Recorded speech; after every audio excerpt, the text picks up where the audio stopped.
Hi, folks. Matt Noyes, Pattern Predictions here. We look out to the next 2 weeks and say, all right, what's coming up? Because in our app, you can get the 14-day forecast, the 1 degree outside. Here we go again in 3, 2. Hi, folks. Matt Noyes with your Pattern Predictions video here. And this is our special segment where we look out the next 2 weeks. Now, you can always get the 14-day forecast in our Noyce's 1 degree outside weather network app. But at the same time, while you can get that for your area, I like to give an overview on the pattern, how things are looking overall. So we already talked about the fact that this week, today is the warmest day. And we talked about that in our 1 degree outside today video that looks out to the next 24 hours. And you look out through the rest of the week and say, wow, we dipped down toward later in the week with a northerly wind and some showers that come through. We do rebuild. Look at that. Back up into the 80s again early next week. And actually, we flirt with 80 on a number of days next week. But normal high temperatures are about low to mid 70s for this time of the year in some place like Boston, a little bit milder when you come farther inland.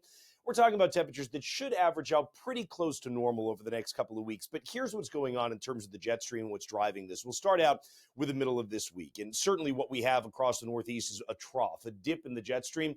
This allows for unsettled weather. Disturbances drop in. Well, at first, we don't really see the results of that, for example, on Wednesday. But Thursday, having energy come overhead, we do get a number of showers. We get a wind that comes out of the north and holds the cool air. We get some ocean influence to that as well. So it's kind of a dismal day. That's kind of the bottom of the barrel is this coming Thursday. And then what tends to happen heading into the upcoming weekend is that trough relaxes, the jet stream starts to ride north, and what that does is it allows for some milder air to move in. It also allows for more in the way of drier weather. The only thing is on Sunday, we may get a little jet stream disturbance to come overhead, and that increases the chance of maybe a passing shower. I'm not overly concerned about that because the jet stream's moving quickly. So overall, you'd see the disturbance moving quickly for us as well. This is middle of next week. Notice the amount of jet stream energy that comes in south of Alaska, and this drops down into the Pacific Northwest. So the reason this is important for us because it helps to carve out what we call a trough or a dip in the jet stream over the eastern Pacific.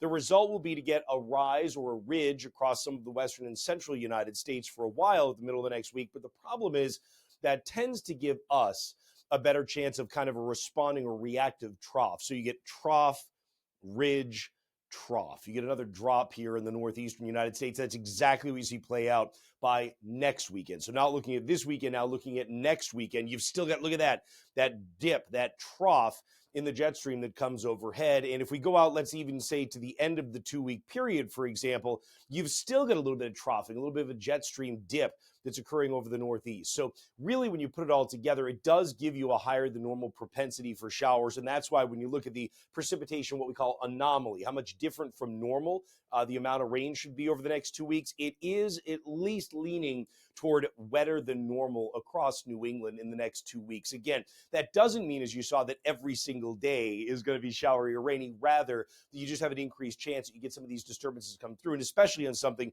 where you can grab a little bit of ocean moisture if the wind's out of the north or northeast, that could add a little bit to the precipitation total. So it's not a bad 2-week stretch. Actually, overall, going back to that chart that we looked at in the beginning, the temperatures are pretty good.